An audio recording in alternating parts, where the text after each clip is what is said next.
কি রে সুনীল, কি করিস? সেই ভোর রাত থাকতে মাঠে আসলি দেখলাম। কি করব দাদা, রোদ উঠে গেলে তো মাঠের মধ্যে আর কাজ করা যায় না। তা কথা ঠিকই বলেছিস রে, যা রোদ উঠছে দিনের বেলায়। তা কি লাগাচ্ছিস সেভাবে তাওয়া করে? লাউয়ের বীজ লাগাচ্ছি দাদা। এটা হলো হাজারি লাউয়ের বীজ। ও আচ্ছা, তাই? শুনেছি এই লাউ নাকি প্রচুর ধরে গাছে। যদি দাম পাস তাহলে তো এবার তোর বাম্পার হয়ে যাবে রে। ধুর, কি যে বলো, বাম্পারের কথা পড়ে। আগে গাছ তো জন্মাতে হবে, ফল ধরাতে হবে, কম পরিচর্যা করা লাগে নাকি? তা অবশ্য ঠিকই বলেছিস রে, কিন্তু কথা হলো সেচের তো কোনো অবস্থা নেই। তাহলে কিভাবে করবি বল দেখি? পানি না দিলে তো গাছ জন্মাতে পারবি না। এখন আপাতত ওই পুকুরটা থেকে পানি এনেই গাছে দিতে হবে, তাছাড়া তো আর কোনো উপায় দেখছি না। ওরে বাবা রে, সে তো অনেক দূর রে। এত দূর থেকে পানি এনে জমিতে দিতে গেলে তো জীবন শেষ হয়ে যাবে রে। অত ভয় পেলে আর কিভাবে কি করব বলো? দেখা যাক, কপালে যা আছে তাই হবে। বেশ, তাহলে কাজ কর। আমি গেলাম রে সুনীল। রাতে ঘুম হয়নি, কেমন ঘুম ঘুম পাচ্ছে বুঝলি। যার বিয়ে তার খোঁজ নেই, পাড়াপড়শির ঘুম নেই। আগে আগেই বাম্পার ফলনের হিসেব করছে, এদিকে খাটনির কথা শুনলে একদম চুপ। হ্যাঁ। ওহ, কি গরম রে বাবা! মনে হচ্ছে গায়ে এই পানি সব ঢেলে নি। কিন্তু তার তো কোনো উপায় নেই, পরে আবার ডাক্তারের কাছে দৌড়াতে হবে।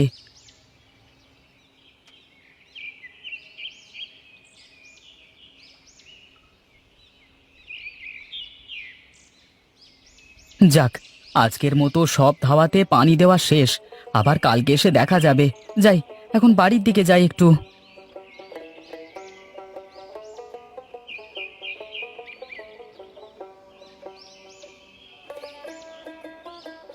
আহ, কি শান্তি! কি সুন্দর বাতাস! একটু বসেই যাই এখানে, দেখি।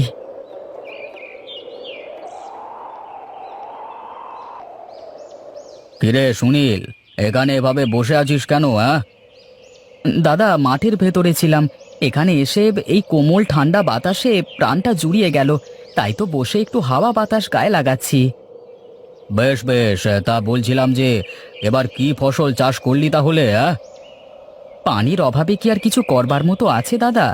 লাউয়ের বীজ লাগিয়ে আসলাম, দূর থেকে পানি টেনে দিয়ে আসলাম। পানি টেনে কি আর এসব ফসল ফলানো যায় রে? দেখ কাউকে বলে, কেউ একটু সেচ দিয়ে দেয় নাকি। কে দিয়ে দেবে দাদা? সবাই তো হিংসুক, কারোর ভালো কেউ দেখতে পারে না। তার চেয়ে বরং আমি টেনেই পানি দেব। আর যদি ভাগ্যে থাকে, যদি বৃষ্টি হয়, তাহলে তো ভালোই হয়।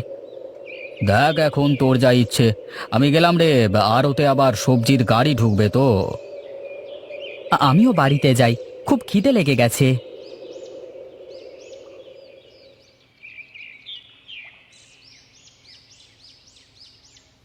কই গো গিন্নি, কোথায় গেলে তুমি?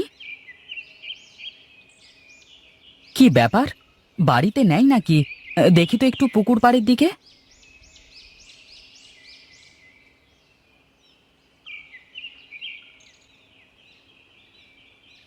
কি গো, তুমি এখানে?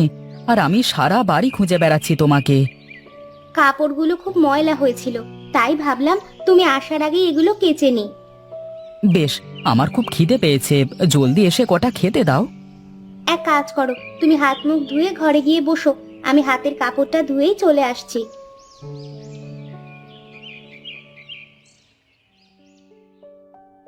ওগো, পানি পেয়েছো জমিতে, নাকি কষ্ট করে টেনে টেনেই দিলে? পুকুর থেকে টেনে টেনেই তো দিয়ে আসলাম, এখন দেখা যাক কি হয়। এক কাজ করো, আগেই জাংলা দিয়ে দাও, যাতে গাছ বড় হয়ে গেলে তখন তাড়াহুড়ো করা না লাগে। হ্যাঁ হ্যাঁ, কালকেই জানলার কাজ শেষ করব। শুধু একটু বৃষ্টি দরকার গো এখন। একটা বৃষ্টি হয়ে গেলে আমাদের খুব উপকার হতো, তাই না গো? শুধু কি উপকার, কি বাঁচা যে বেঁচে যেতাম, তা আমি ছাড়া কেউ জানে না। সব সময় তো শুধু কাজ আর কাজই করো, একটু নিজের শরীরের দিকেও নজর দাও।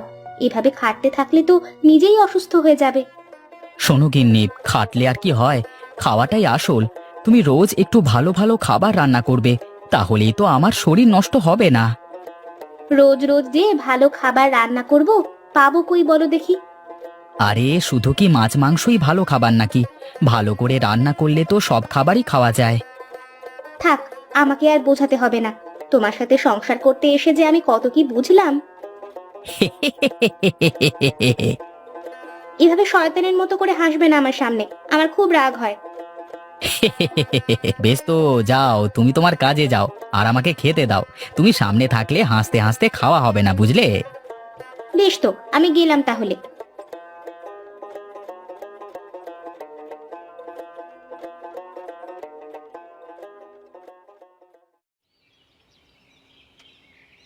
যাক, আর কিছু না হোক, লাউয়ের গাছগুলো তো বানাতে পেরেছি। সাব্বাস সুনীল, আসলেই তোর দম আছে বলতে হবে। কি আর করতাম দাদা, মানুষের পেছনে তেল মারবার থেকে নিজের কাজ নিজে করা ভালো। লাউ গাছ তো বেশ ভালোই হয়েছে, এখন একটা বৃষ্টি হয়ে গেলে তো ফলও ধরে যেত, তাই না? দেখা যাক সৃষ্টিকর্তা কি করে। আকাশে তো মনে হচ্ছে মেঘ হচ্ছে। তাই তো মনে হচ্ছে, বৃষ্টি হলে তো আমিও বেঁচে যেতাম রে। ওইদিকে দেখো দাদা, বেশ ভালোই মেঘ হয়েছে, মনে হয় এখনই বৃষ্টি নামতে পারে।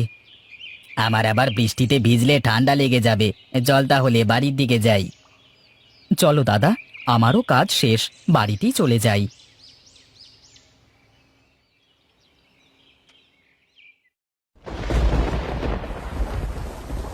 তোমাকে বলেছিলাম না গিন্নি, যে বৃষ্টিটা একদম ঠিক সময় হবে। তা তো হলো, কিন্তু এতদিন তো কষ্ট করতে হয়েছে তোমাকে। চাষবাস করতে গেলে একটু আধটু কষ্ট না করলে কি আর হয় গিন্নি? বেশ ভারী বৃষ্টি হবে মনে হচ্ছে। যা হয় হতে দাও, এখন আমার বৃষ্টিই দরকার শুধু। কালকে জমিতে গিয়ে দেখব সব গাছে ফল ধরে গেছে। হ্যাঁ গো, তাই যেন হয়। এক কাজ করো তো, ঘরের ভেতরে গিয়ে আমার জন্য কয়টা গুড় মুড়ি নিয়ে এসো, বসে বসে চিবুই। মুড়ি তো আছে, কিন্তু গুড় তো শেষ হয়ে গেছে। এক কাজ করো, তুমি ঘরে চলো, আমি তোমার জন্য কিছু বানিয়ে দিই গরম গরম। না না, এখন আর গরম কিছু খাবো না, তাহলে একটু ঘুমাবো আমি। ও বেলায় তো আবার মাঠে যেতে হবে, জমিতে পানি বেঁধে থাকলে তো আবার সমস্যা হয়ে যাবে। ঠিক আছে, তাহলে চলো তাই করো।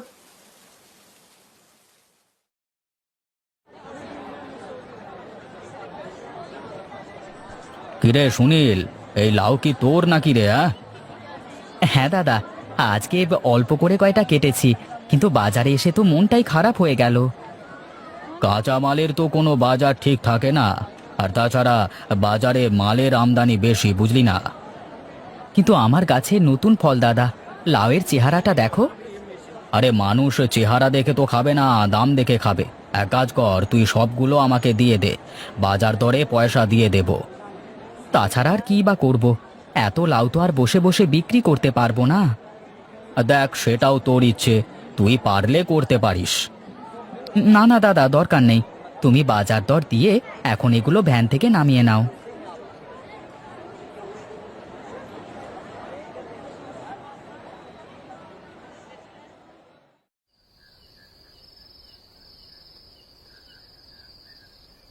সব দোষ আমার কপালের গিন্নি, জীবনে যা করলাম তাতেই শুধু ধরা খেলাম। এত হতাশ হয়েও না তো, ফল ধরে গেলে গাছে যে লাউ ধরবে তা বিক্রি করে চলে যাবে। কিন্তু এভাবে আর কতদিন? আমার কি কপালে কিছুই লেখা নেই? যেবার যেই চাষ করি তাতে করেই আমার লস হয়। সৃষ্টিকর্তা হয়তো চায় না যে তুমি এভাবে ভালো কিছু করো। তিনি অবশ্যই আমাদের জন্য অন্য কিছু ভেবে রেখেছেন হয়তো। আচ্ছা একটা কথা বলো তো, চাল কুমড়ো দিয়ে যেমন বড়া বানায়, লাউ দিয়ে তেমন বড়া বানানো যায় না? হ্যাঁ গো, তা তো যায়, কিন্তু কেন? আমার মাথায় একটা বুদ্ধি এসেছে। আচ্ছা, বাড়িতে কাঁচা লাউগুলো থেকে বড়া বানিয়ে বাজারে বিক্রি করলে কেমন হবে তাই বলো। এটা খুব ভালো বুদ্ধি, তাহলে লাউয়ের থেকে বেশি টাকা আসবে। বেশ, এখন তাহলে শুয়ে পড়ো, কালকে সকালে উঠেই কাজটা শুরু করতে হবে। তুমি বাড়িতে বসে বড়া বানাবে, আর আমি বাজারে নিয়ে সেগুলো বিক্রি করব।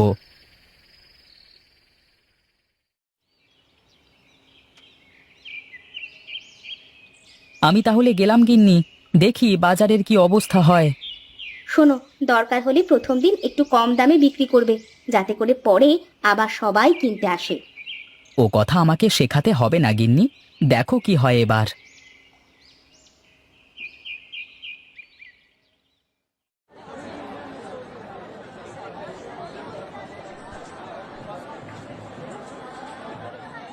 কিরে সুনীল, তুই তো চমক দেখিয়ে দিলি রে।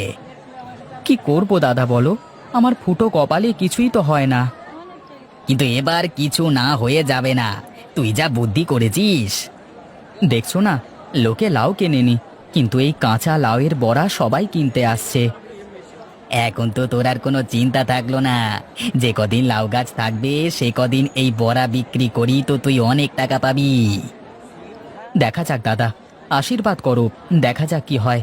আর বাজার করে যাওয়ার সময় বৌদির জন্য কটা বড়া নিয়ে যেও, খেয়ে দেখে বলবে কেমন হয়েছে। ঠিক আছে, নিয়ে যাব। এখন তাহলে তুই তোর কাজ কর, আমি গেলাম। হ্যাঁ।